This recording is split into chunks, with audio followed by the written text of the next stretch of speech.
আসসালামু আলাইকুম বিসমিল্লাহির রহমানির রহিম। শব্দে শব্দে সূরা আন-নাসরের 4 নম্বর পর্ব এটি। আগের 3টি পর্বে 11টি শব্দ পড়ানো হয়েছে। এই পর্বে আরও কিছু শব্দ পড়ব। 12 নম্বর শব্দ হচ্ছে দিনী।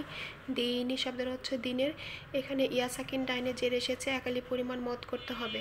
মদের হরফ 3টি, আলিফ ও ইয়া। 13 নম্বর শব্দ হচ্ছে আল্লাহি। আল্লাহি শব্দের অর্থ হচ্ছে আল্লাহর। এখানে খাড়া জবর, একালি পরিমাণ মদ করতে হবে।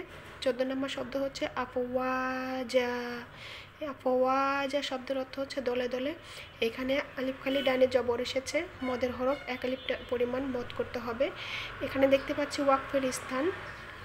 ওয়াকফের স্থানে যদি 2 জবর আসে তাহলে 1 জবর বাদ গিয়ে 1 জবর পড়তে হবে এবং একালি পরিমাণ টেনে পড়তে হবে।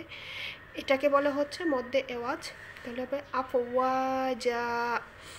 এটুকু যদি দেখি দিনিল্লাহি আফওয়াজা, এবং সম্পূর্ণ আয়াতটা যদি আমি দেখি ওয়ারাআইতান্নাসা